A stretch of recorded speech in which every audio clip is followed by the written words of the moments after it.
Dios bendiga a todos nuestros hermanos y amigos televidentes. Ha comenzado ya tu programa Tiempo de Despertar. También un saludo a todos aquellos que nos están viendo a través de las redes sociales. Está hoy con nosotros Alexandra Febres. Amén, Dios le bendiga. Y el copastor Albert Verdejo. Dios le bendiga. Bueno, somos el Concilio Evangelista Internacional Incorporado de las Iglesias Evangelistas, y antes de seguir, vamos a presentar este programa al Señor en oración. Padre, en el nombre poderoso de Jesús, te presentamos este programa, Señor. Este tema tan importante, Señor amado. Yo te pido, Dios mío, que tu Espíritu Santo esté, Padre, asistiéndonos en todo momento. Es que necesitamos esa asistencia, papá. Es que sin ti, Padre, no podemos, Señor amado, llegar a esa verdad que necesitamos, porque es tu Espíritu el que nos guía a toda verdad y a toda justicia. Yo te pido que bendiga de forma especial a todos los oyentes, Señor, y que hoy, Padre mío, sean edificados grandemente con tu palabra.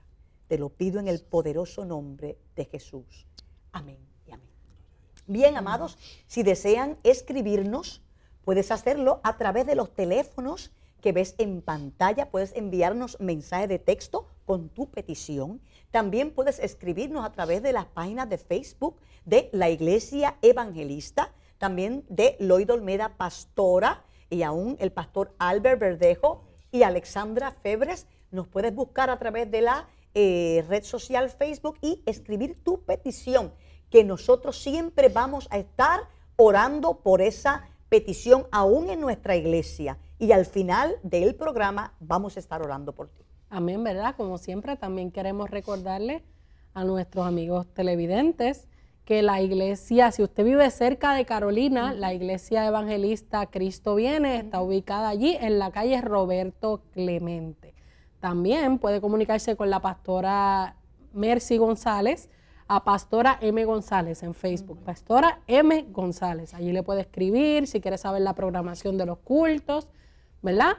Y también si vive cerca del área de Canóvanas y quiere visitar la iglesia, puede, ¿verdad?, buscarnos a través de las redes sociales como la Iglesia Evangelista, y allí también nos puede escribir. Nuestra programación es variada y estamos cerca de la Plaza de Recreo de Canóvanas. Si llegaste a la plaza, llegaste al templo. Sí, y quiero recordarle también a nuestros televidentes que ya el Concilio Evangelista Internacional Incorporado tiene su canal de YouTube.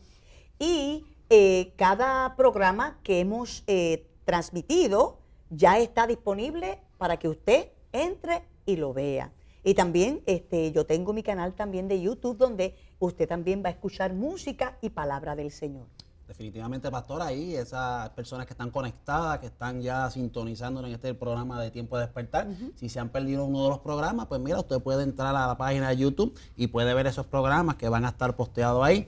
De igual manera, ¿verdad?, vamos a estar hoy sumamente hablando de un tema bien interesante que nos compete a cada uno de nosotros, y vamos a estar hablando en esta noche bajo el tema ¿para qué eran utilizados los diezmos? Usted no se ha hecho esa pregunta, usted televidente, amado hermano, amada hermana que está viéndonos a través de este programa Tiempo de Despertar, usted no se ha hecho esa pregunta. Muchas veces quizás es una pregunta que quizás no tenga la manera de cómo contestarla, pero hoy nosotros vamos a estar hablando acerca de ese tema tan importante, tan interesante, ¿para qué eran utilizados los diezmos y para qué se utilizan hoy?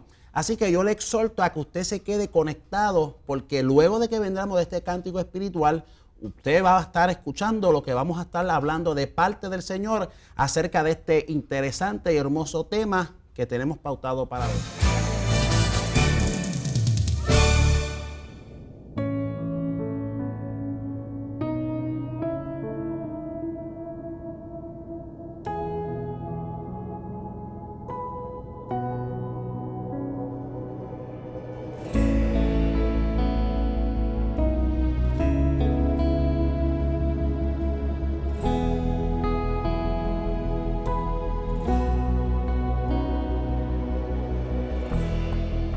Cómo pasan los años, viviendo pruebas sobre pruebas, Jesús mismo nos lo dijo, que será muy necesario pasar por luchas y tormentas. Es en medio de esas pruebas, la ira, que el enemigo se levanta, la ira, a susurrarte en el oído que lo que Dios a ti te dijo no lo verás, que no le creas. Mi corazón lo sabe bien, aunque vea lo contrario, la ira, aunque mis fuerzas se terminen y mi alma desfallezca, en mi Dios esperaré.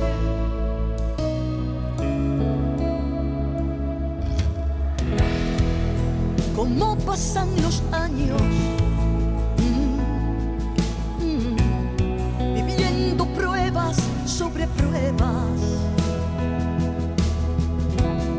Jesús mismo nos lo dijo, que será muy necesario pasar por luchas y tormentas.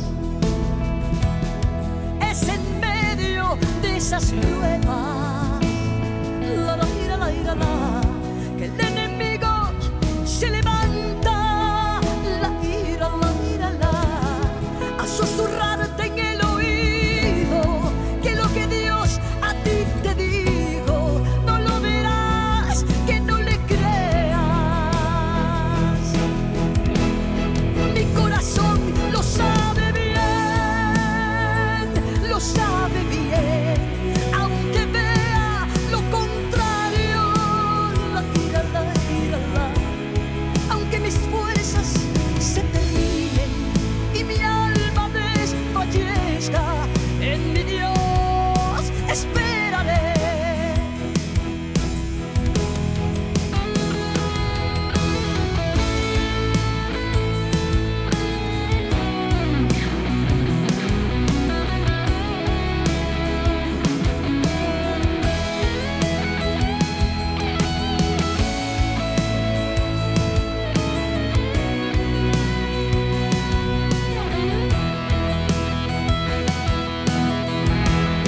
Mi corazón lo sabe bien, aunque vea lo contrario,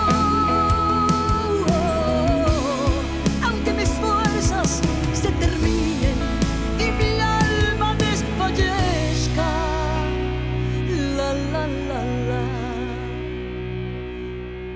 en mi Dios esperaré.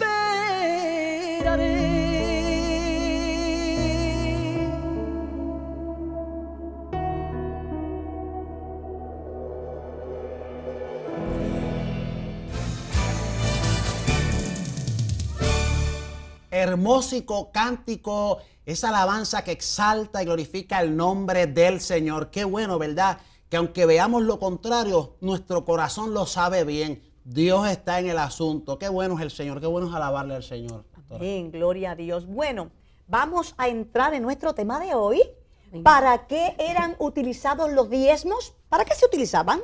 ¿Y para qué se utilizan hoy? Aunque hay personas, ¿verdad?, que les respetamos, ¿verdad?, lo que piensan, que dicen que los diezmos no son para la iglesia. Bueno, antes de que entremos en en el tema en sí, yo quiero darles una información con relación a lo que es dinero, porque en la antigüedad no se conocía dinero, ni moneda, ni dólares, ni pesos, ni nada de eso. Así que esta información la obtuve de Alejo Marino. Alejo Marino en su site Economía, Edad Antigua, Edades de la Historia. Voy a darle esta información. En primer lugar, debemos aclarar que lo considerado como dinero en el mundo antiguo era, por ejemplo, té, sal, ganado, cacao, y productos que servían para formalizar el intercambio comercial, como lo era también el fruto de la tierra y también lo era la plata y el oro. Y esos productos de valor, fíjese que no se contaban, sino que se pesaban. O sea que había que tener una balanza, porque si no, no se podía hacer el trueco, porque no se iba a conocer, exacto, pero si no se tenía una balanza, no se iba a conocer el valor de ese producto. O sea que pues ese era el sistema comercial, el trueque. Tú tienes una vaca, pásamela que yo necesito el camello que tú tienes, o yo necesito esa libra de trigo, dame 5 libras que tú vas a darle una vaca, aunque yo creo que la vaca era más cara, pero bueno, ellos sabían el valor que tenían. Pero ¿qué pasa? Esa práctica era limitada, pues cada cual veía su producto con un valor que no necesariamente era el valor que lo veía la otra persona. Tú decías, no, yo mis 5 libras de trigo valen más que esa vaca que está ahí. O sea, ese era el problema que había, ¿verdad? Así que también tenían otra limitación. No todo el mundo contaba con una balanza, con una pesa. Así que para poder saber el peso de la balanza, necesitaban la balanza, o sea, el valor del producto, necesitaban la balanza. Así que había complicaciones serias en cuanto a que los productos fueran lo que hoy conocemos como el dinero. Ahora bien, ¿cómo aparece lo que hoy conocemos como dinero o monedas? Se cree que el primero en formular la propuesta de una moneda fue el rey de Lidia llamado Argos, en una región de Asia. Era una mezcla o combinación natural de oro y plata, dos elementos que debían ser pesados y medidos para mayor exactitud del intercambio. Esta se haría con la finalidad de reemplazar el ganado, los granos, los lingotes de oro, ¿verdad? Y otros artículos con los que los ciudadanos pagaban los impuestos. Así que el uso de la moneda se generalizó rápidamente, llegando a ser imprescindible para todas las actividades comerciales. Y un dato curioso es el hecho de que Alejandro Magno fue el primero en insertar su imagen en una de estas monedas y también fue uno de los personajes que ayudó a la expansión de ese tipo de dinero. Y en China se acuñaba desde el año 100 a.C. con formas de cuchillo y espadas de bronce, oro y plata. O sea que en el tiempo de Jesús, aunque ya habían monedas, pero también, como no todo el mundo tenía monedas, existían, esto porque hay personas que han dicho, no, pero eso del diezmo, eso era que ganados y trigo y esto y lo otro. Pues claro que era así, porque eso era lo que la gente tenía de valor. Estaba el sistema monetario, pero también estaba el trueque, el intercambio. Así que les cuento esto para que puedan entender porque usted ve, ¿verdad?, en la Biblia que se diezmaba también de esta forma. Amén, y ¿verdad? Cuando entramos a la historia de la palabra del Señor, que es lo que nos compete a nosotros, nos damos cuenta que desde el comienzo la palabra, porque tenemos que buscar el origen, ¿de dónde surge la ofrenda? ¿De dónde surge el diezmo? Perdón. ¿Verdad? Vemos a un hombre que se llamaba Adán y a su esposa Eva que estaban en el huerto. Sabemos toda esta historia, pero la vida continuó fuera del huerto. Y la Biblia no hace mención en este momento tan primario, o sea, tan adelantado sobre la ofrenda y el diezmo, pero en algún momento se tiene que haber comenzado a practicar. Porque ¿dónde comenzamos a ver esta práctica? En Génesis 4, versículos del 3 al 5, donde dice, pasó el tiempo y un día Caín llevó al Señor una ofrenda del producto de su cosecha. También Abel llevó al Señor las primeras y mejores crías de sus ovejas. El Señor miró con agrado a Abel y a su ofrenda, pero no miró hacia Caín ni a su ofrenda, por lo que Caín se enojó muchísimo y puso muy mala cara. Un dato interesante, querido amigo, es que esto tenemos una idea aproximada de cuándo comenzó a ocurrir esto, según el registro bíblico. entre los años 120 y 130 después de... 100 a 120. Sí, y es más o menos esa la fe, los años que tenemos más o menos...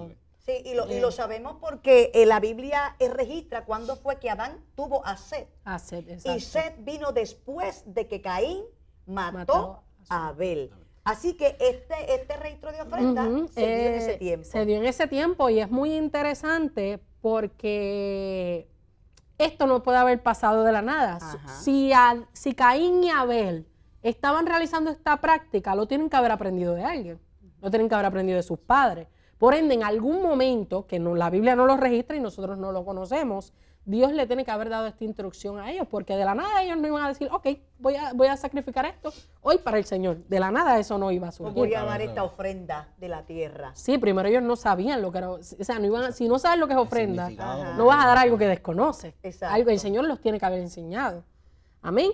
Y si vamos también a la primera vez que se menciona en la Biblia, la práctica del diezmo lo podemos encontrar en Génesis 14 del 17 al 20, lo voy a leer rapidito. Dice, cuando Abraham volvía de haber derrotado a Kedorlaomer y a sus reyes amigos, el rey de Sodoma salió a su encuentro en el Valle del Rey.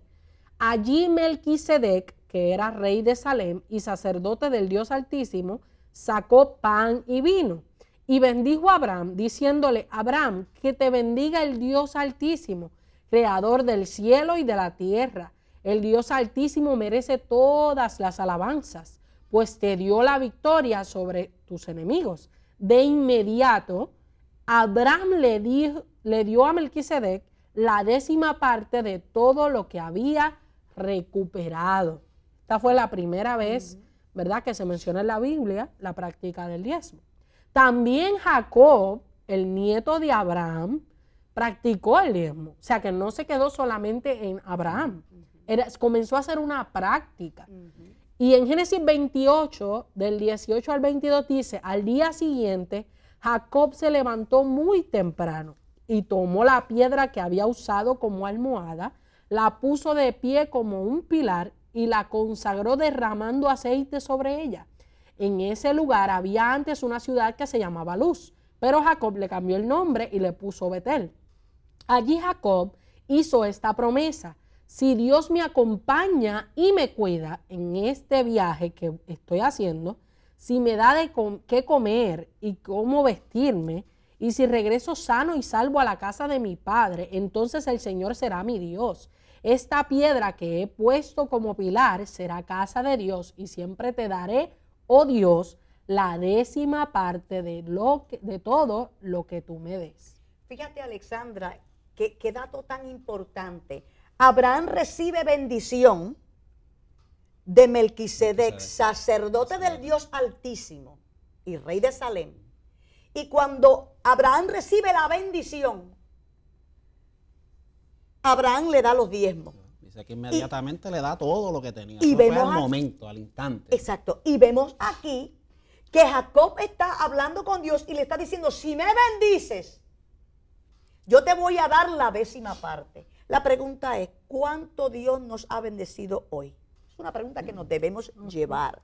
¿Cuánto Dios nos ha bendecido hoy? Y esta práctica que estamos viendo aquí, los israelitas existían.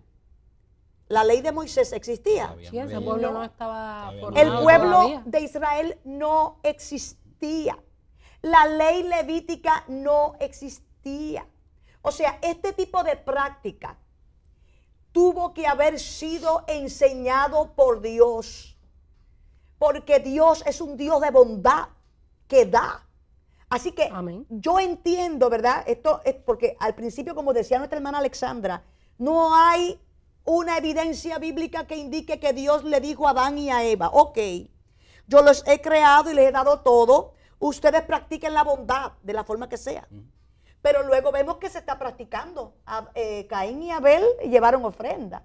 Y ahí Amén. tuvo que haber pasado un sinnúmero de cosas donde Dios tuvo que haber intervenido y enseñado la práctica de ser bondadosos. Amén.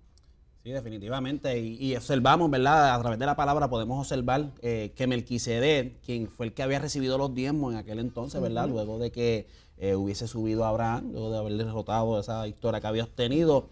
Pero vemos que aquí en la palabra no se denota nada, o sea, de que no se le vincula a ningún pariente. Ciertamente y obviamente se trataba de un gentil que servía a Dios, un siervo de Dios. Y la palabra también nos redacta y nos indica que era sacerdote del Dios Altísimo. Ciertamente el escritor de los Hebreos más adelante menciona que Cristo es sacerdote según el orden de Melquisedec, ya que Cristo provino de Judá y ciertamente era una tribu sin vínculo con el sacerdocio levítico.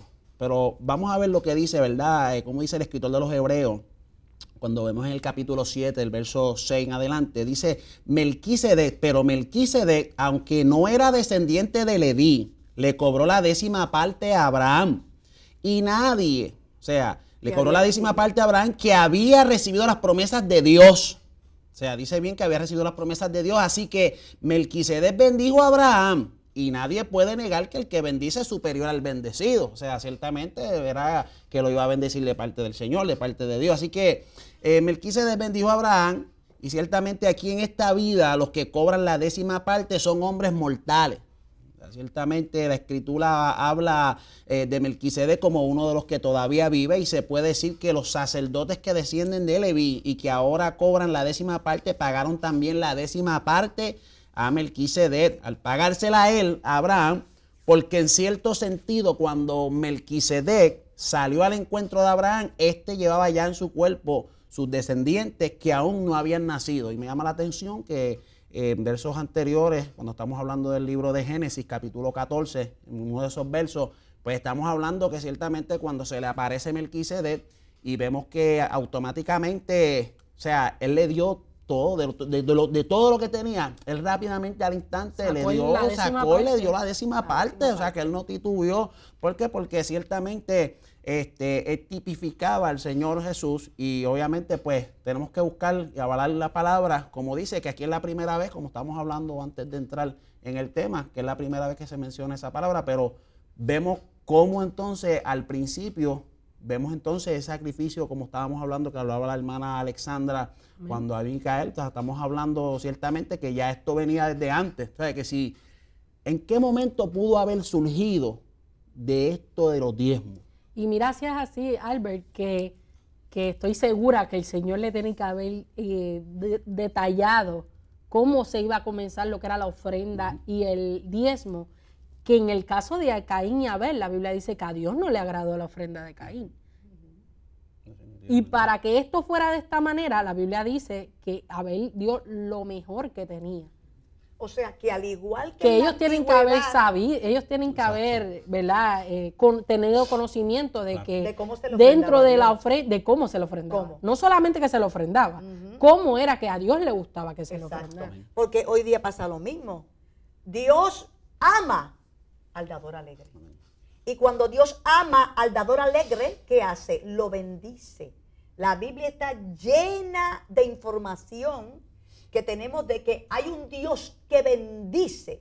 Y cuando tú das con alegría, tú vas a recibir también bendición de parte de Dios. Amén.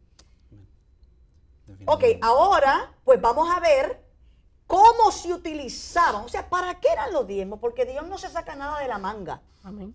Dios no dice, pues esto así, y le pedí por qué, porque sí. No. Eso tenía un porqué y para qué. Así que ahora vamos a ver cómo se utilizaban los diezmos en la antigüedad. Vamos a ver las instrucciones que Dios dio a Moisés para el pueblo de Israel. Los diezmos eran dados a los sacerdotes y levitas. Inicialmente, los sacerdotes eran los que salían de Aarón, o sea, Aarón, sus hijos y los descendientes de Aarón eran los sacerdotes. Pero el resto de los levitas también participaban de los diezmos. ¿Por qué? ¿Y quiénes eran los levitas? Pues los hijos del tercer hijo de Jacob. Y Lea. Sí. Y Lea. Esos eran los levitas. No se conoce a nadie más que sea levita. Eran ellos. Así que los sacerdotes eran los responsables por el santuario y el sacerdocio. y los demás levitas eran los responsables de ayudar a los sacerdotes. Ellos eran los que ayudaban a los sacerdotes en el ministerio del altar y del tabernáculo. Ahora, vamos a ver quiénes fueron los hijos de Leví, porque esto es importante. Los hijos de Leví fueron, busque allá en su casa la Biblia. Este programa es con la Biblia. Busque la Biblia, Primera de Crónicas 6, versículos del 1 al 3. Dice, los hijos de Leví, Gerson, Coat y Merari. Gerson, Coat y Merari. Los hijos de Coat, Amram, Izhar, Hebrón y Uziel. Los hijos de Amram, Aarón, Moisés y María. Y los hijos de Aarón, Nadab, Abiú, Eleazar e Itamar. Ellos eran los hijos de Leví. Amén, ¿verdad? Y si seguimos haciendo estas preguntas que son importantes, podemos preguntar, ¿quién era el jefe de los levitas? Y en Números 3, versículo 32 nos da la respuesta, nos dice, el jefe principal de los levitas era Eleazar, hijo del sacerdote Aarón, y estaba encargado de vigilar a los que cuidaban el santuario. Esto era algo muy importante. O sea, el diezmo y la ofrenda ¿verdad? de la ley levítica era algo sumamente importante. Y vemos que por hacer muchas cosas que no agradaban a Dios dentro de esta misma práctica de estos hombres que estaban separados para esto, vemos que hubieron consecuencias grandes. También, ¿qué trabajo hacían, verdad, los gersonitas? Para merecerse los diezmos. ¿Qué trabajo hacían? ¿Qué trabajo hacían? Mire, porque no era cualquier cosa. Ellos tenían que también trabajar esto. Dice en Números, versículos 3, ¿verdad? Capítulo 3, del versículo 25 y 26. Los gersonitas tenían la labor de vigilancia de la carpa del encuentro. Esto incluía la carpa sagrada, la carpa exterior, su cubierta, la cortina de la entrada de la carpa del encuentro, las cortinas del patio, la cortina de la entrada del patio alrededor de la carpa sagrada y el altar y las cuerdas correspondientes. También les correspondía todo el trabajo pesado relacionado con esto. El trabajo era vigilancia. Definitivamente, y también hablando de qué trabajo hacían, ¿verdad? Hablamos de los coatitas también. Entonces, si usted se queda ahí mismito también en el libro de Números, capítulo 3, verso 29 en adelante, vamos a ver que la Biblia dice que los grupos familiares coatitos acampaban al lado sur de la carpa sagrada. Su jefe era Elisafán, hijo de Uziel. Entonces ellos estaban a cargo del cuidado del cofre sagrado, la mesa, el soporte de la lámpara y los altares, y también de los utensilios sagrados que eran usados en ellos, y la cortina. Dice que también realizaban todo el trabajo pesado relacionado con esos utensilios. Entonces, si vamos más adelante también y vemos el trabajo que hacían los meraritas, ahí se queda ahí en el versículo 35, dice que el jefe de la familia de los meraritas era Suriel, hijo de Abijail. Entonces ellos acampaban al lado norte de la carpa sagrada. Dice la Biblia que los meraritas tenían bajo su responsabilidad, escucha bien, el soporte estructural de la carpa sagrada, sus travesaños, postes y bases. O sea, ellos estaban a cargo del cuidado de todo el equipo de la carpa sagrada y del trabajo pesado relacionado con este. También era responsable de los postes del patio alrededor de la carpa, con sus bases, estacas y cuerdas, pastora. O sea, que ciertamente tenían una responsabilidad bastante grande. O sea, exacto, tenían un trabajo sumamente pesado.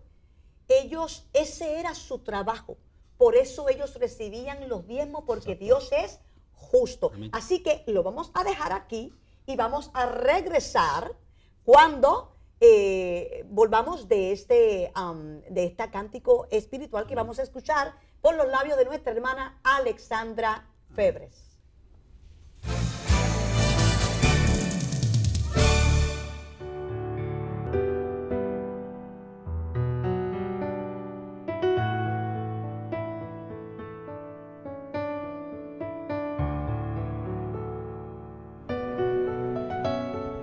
Tu fidelidad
Gloria a Dios, qué hermoso cántico, verdaderamente la fidelidad del Señor, ciertamente el hombre le puede fallar, pero Dios siempre va a permanecer fiel. Qué lindo es exaltar el nombre del Señor.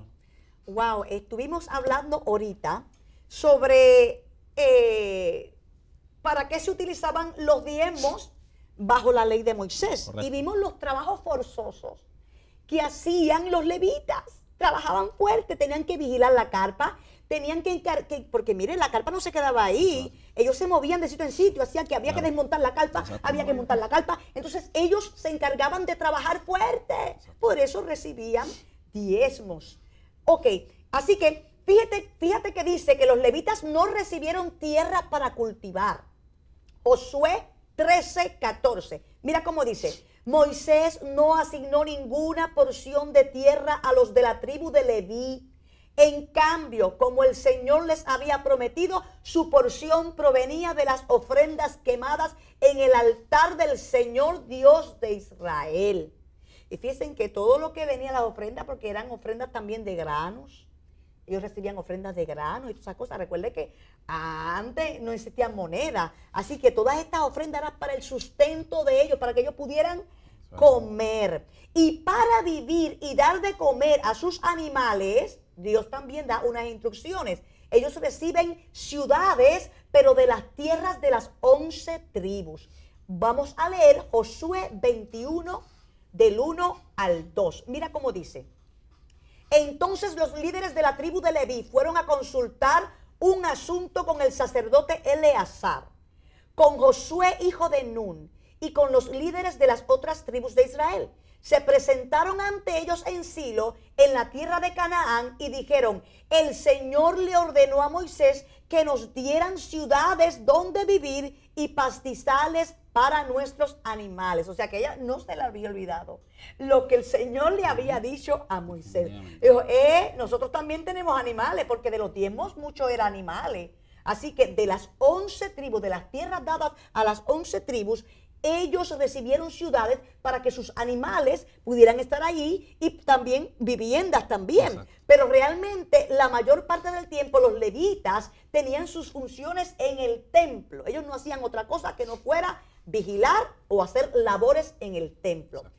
¿Qué responsabilidad tenían Moisés, Aarón y sus hijos? Número 3:38. Dice: Moisés, Aarón y sus hijos acampaban en el lado oriental al frente de la carpa sagrada. Estaban al frente de la carpa del encuentro por el lado que sale el sol. Ellos cuidaban el área sagrada en representación de los israelitas. Se condenaba a muerte al que se atreviera a acercar al área sagrada sin ser de la familia de Aarón o si no era sacerdote. Así que bueno, esto está interesante, Alexandra. Amén, ¿verdad? Y hay preguntas que se hacen en el tiempo de hoy. Ajá.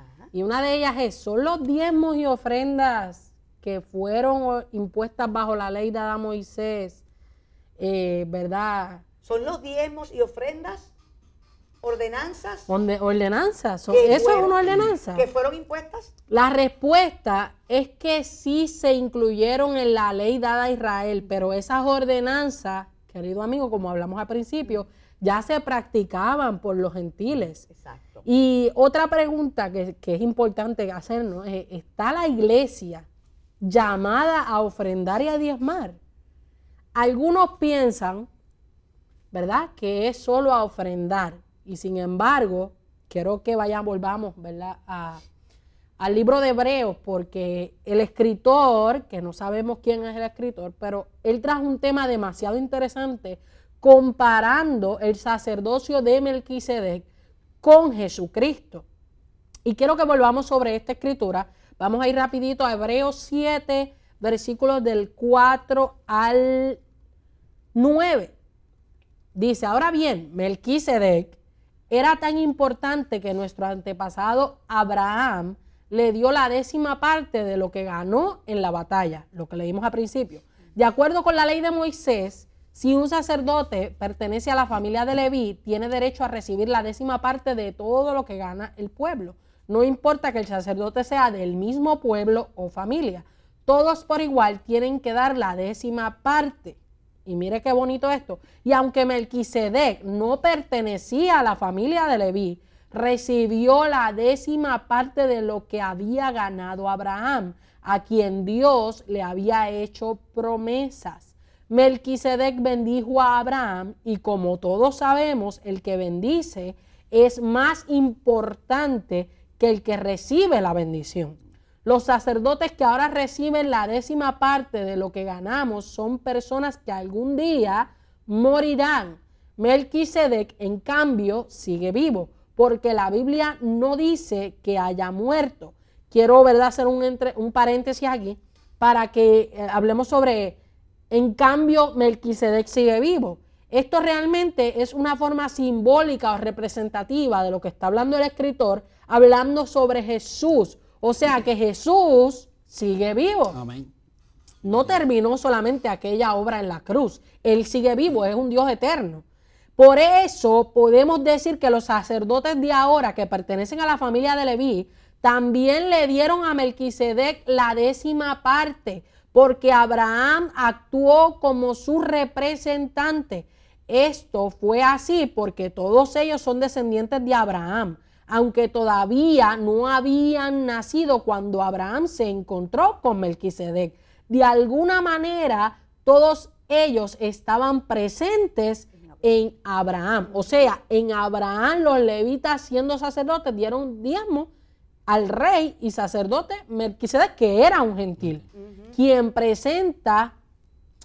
como dije, representa al día de hoy, quien es nuestro Señor Jesucristo. Amén. Y esta palabra, querido amigo, es poderosa porque nuestro Jesucristo es Dios, es de eterno, es desde el principio. Y así como Abraham dio la 10ª parte a un gentil, nosotros, la iglesia, también estamos llamados a darle a Dios lo que es de Dios, porque Dios nos ha dado mucho. Dios nos ha dado mucho y es interesante, ¿verdad? Que el escritor de los Hebreos sacó este tiempo para hablar sobre este tema. Algo tenía que estar pasando. Sí, y fíjate qué cosa tan maravillosa, que aquí el escritor de la carta a los Hebreos explica detalladamente el sacerdocio de nuestro actual sumo sacerdote. Fíjate que el sacerdocio de nuestro actual sumo sacerdote, antes de que la ley existiera, recibió diezmo. Y entonces aquí este escritor está diciendo que Jesús es sacerdote según el orden de Melquisedec. Y Melquisedec era un sacerdote que recibía diezmo. Ahora, hay una diferencia. Quizás puede alguno preguntar, pero entonces, pastora, el que no diezma, ¿cae en una maldición? Pues fíjese, como el nuevo pacto no es un pacto de maldición, yo no le puedo decir a usted que usted cae en una maldición si usted no diezma. Yo no le puedo decir eso, porque el antiguo pacto, la ley levítica, era una ley de muerte. Por eso fue que Pablo dijo, la letra mata. Y esto es que yo siempre lo recalco, porque hay gente que lo malinterpreta y dice, no estudie que la letra mata. No, mis hijos, por favor. De lo que Pablo estaba hablando era de la ley escrita. Esa te mata, pero la ley de Cristo te da vida. Amén. O sea, si nosotros hoy tenemos un sumo sacerdote, según el orden de Melquisedec, y Melquisedec recibió los diezmos de Abraham, y no tan solo los diezmos de Abraham, porque el escritor de los Hebreos está diciendo aquí claramente que aún los levitas dieron, sin haber nacido, le dieron los diezmos al sumo sacerdote eterno. ¿Por qué? Porque Abraham cargaba a los levitas en sí. Así que lo dice claro. Dice que aún los levitas le dieron los diezmos. Le dieron los diezmos. Así que te contesté la pregunta. Ay, caigo en maldición. ¿Por qué? Porque en Malaquías Dios habló fuerte al pueblo de Israel. Porque le estaba hablando conforme a una ley de muerte. Y dijo Malaquías capítulo 3, no recuerdo bien el versículo, que dice, me han robado. ¿Pero en qué te hemos robado? Y Y Dios contesta en vuestros diezmos y en vuestras ofrendas. Ustedes son malditos porque me han robado. Ahora, la ley de Cristo, como Cristo es conforme al sacerdocio de Melquisedec, bendice. O sea que si usted ofrenda y diezma, Dios le va a bendecir. Porque Dios ama al dador alegre, y cuando Dios ama al dador alegre lo bendice. Así que es un problema cuando se le enseña a la iglesia a que no tiene que diezmar y no tiene que ofrendar. ¿Pero y cómo?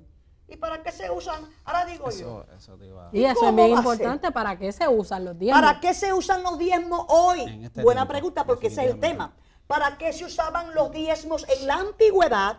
¿Y para qué se usan los diezmos hoy? Pero antes quiero hacer otra pregunta. ¿Vamos a dejar de diezmar? Porque ahora tenemos un sumo sacerdote. Se llama Jesús. Y es conforme al sacerdocio de Melquisedec. Ahora, vamos entonces ¿para qué se usan los diezmos hoy? ¿Saben una cosa? ¿Son las mismas necesidades?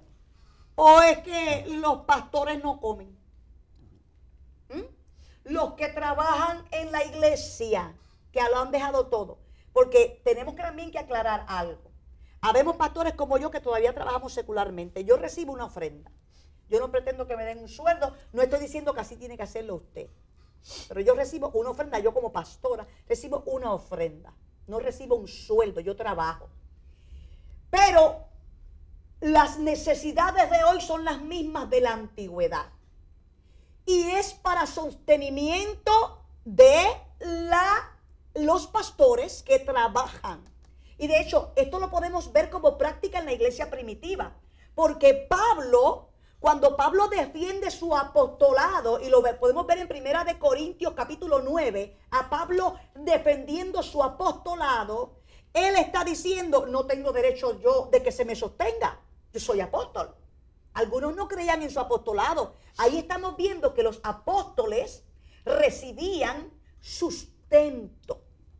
Los apóstoles no estipulaban, o sea, yo como pastora no puedo venir aquí a decir, no, yo para pastorear tu iglesia tengo que recibir $2,500 o $3,000, porque eso es lo que se está viendo ahora. O sea, le estamos poniendo precio al trabajo que hacemos para Dios. No, para yo hacer esto me tienes que dar tanto, pero no, así no es, iglesia. Número uno, tenemos que dar conforme a lo que podemos dar, y las personas reciben conforme a lo que se les pueda dar. Amén. Así que, ¿quiénes eran sostenidos en la iglesia primitiva? Los apóstoles. Y también eran sostenidos los colaboradores de los apóstoles. De ahí las ofrendas. Mira, separen ofrenda para los santos.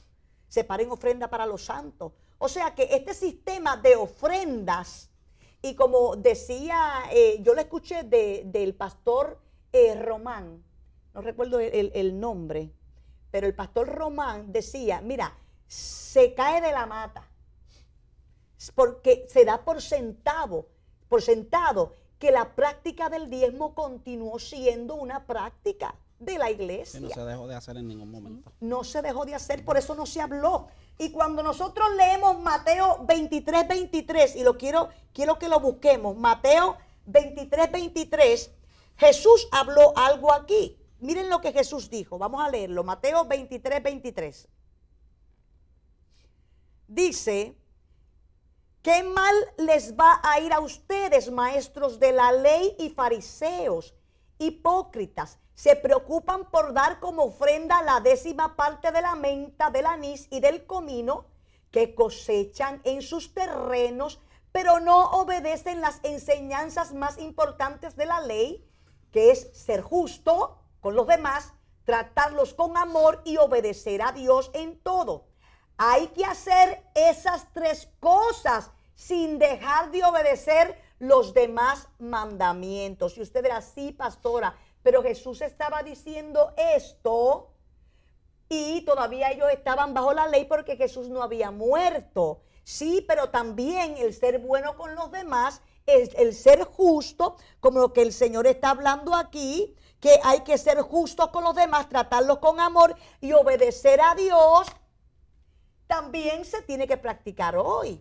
Amén. Amén. Así que ya, amados hermanos, los diezmos no es una ley de maldición, sino que es una práctica de bendición.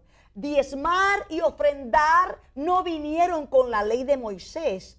Era una práctica que se practicó desde la antigüedad. Los gentiles la practicaban. Y lo podemos internalizar o lo podemos ver como que es un mandamiento eterno de Dios, enseñado por un Dios que da. Nosotros somos hijos de un Dios que da. Y por lo menos cuando Él nos ha dado enseñanzas de que seamos dadivosos. Y ha prometido que el que da será bendecido. Amén. Bueno, en la antigüedad era un problema porque el que no daba, el Señor dijo, el devorador viene y les va a devorar todo lo que tienen. Amén. Y que también, ¿verdad? Sabemos que en el siglo XXI, donde estamos hoy, ¿verdad? Los templos, ¿con qué es que trabajan? Con la luz, Exacto. con el agua. También hay necesidades y la iglesia las tiene que cubrir. Exacto. En el ministerio de Jesús había un discípulo que era el tesorero.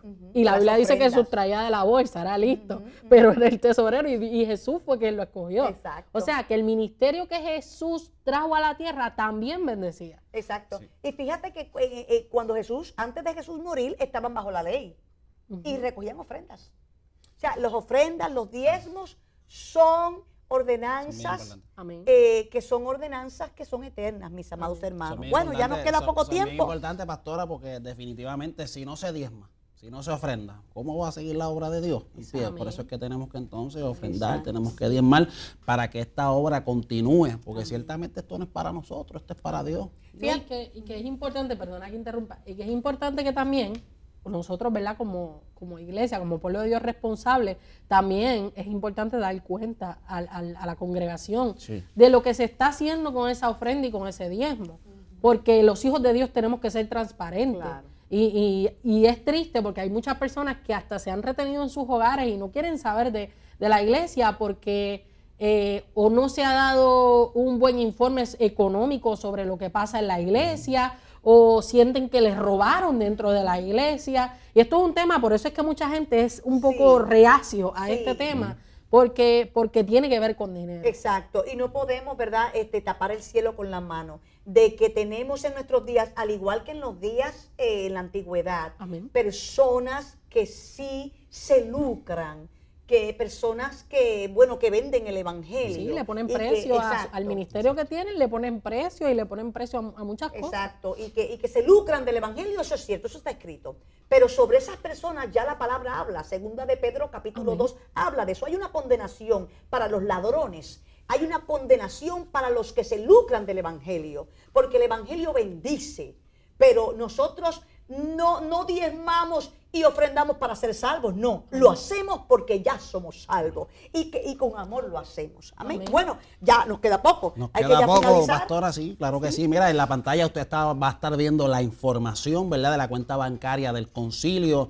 Así que si usted siente en su corazón de parte del Señor ayudarnos para que tu programa Tiempo de Despertar permanezca al aire todos los martes como de costumbre a las 7 de la noche, mira, usted puede hacer su aportación, ahí a la página lo está viendo en pantalla, ahí tiene la cuenta de bancaria First Bank, pero también lo puede hacer también a través de ATH Móvil, si me pueden poner los numeritos al 787-206-6297 o al 787-292-9559. Las notitas usted le pone que es para el programa Tiempo de Despertar. También puede ayudar, ¿verdad? O puede comprar nuestra música a través de www.loidalmeda.com. Yo digo nuestra música porque ahí estamos, allí cantamos y alabamos y adoramos. O sea, Amén. que ahí lo podemos conseguir ahí también. Recuerde que también se puede conectar también en la página de YouTube, en el concilio. Pastora, ¿qué más podemos buscar?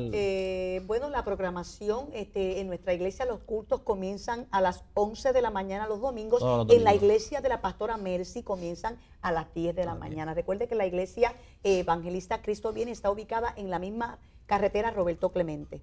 Así que, bueno, no sé, este programa está súper interesantísimo. Definitivo. Mire, hermano, dé con alegría. De hecho, cuando Dios entra en el corazón, las personas, yo no sé qué problema hay con que la gente no quiere sacar el 10% de lo que gana. Mira, si te ganaste 1,000 pesos, pues 100 son para el Señor. para la obra del Señor. ¿Qué problema es ese, Alexandra? Si alguien te regaló, no sé, $100, 10 pesitos. Eso es así. Mira, imagínense que, Más que eso le ha dado que el viviéramos solamente de las ofrendas. Porque es lamentable decir que lo que se saca es un pesito para la ofrenda. Se pudiera pagar la luz, el agua, se pudiera dar de comer a un pastor que no trabaja. Gloria a Dios, que vemos quién trabaja. También, se pudiera ayudar a las misiones, mandar a Venezuela, a la familia, que muchas de nuestras iglesias ayudan a Venezuela, El Salvador, a las personas con necesidad. No se puede. Por eso, mire, dé con alegría, ofrende, diezme. No hay maldición, lo que hay es bendición. Así que recuerde que todos los martes estamos aquí en este programa Tiempo de despertar. Dios les bendiga. Cómo pasan los años viviendo pruebas sobre pruebas. Jesús mismo nos lo dijo, que será muy necesario pasar por luchas y tormentas. Es en medio de esas pruebas que el enemigo se levanta, a susurrarte en el oído que lo que Dios a ti te dijo no lo verás, que no le creas. Mi corazón lo sabe bien, lo sabe bien, aunque vea lo contrario, aunque mis fuerzas se terminen y mi alma desfallezca, en mi Dios esperaré.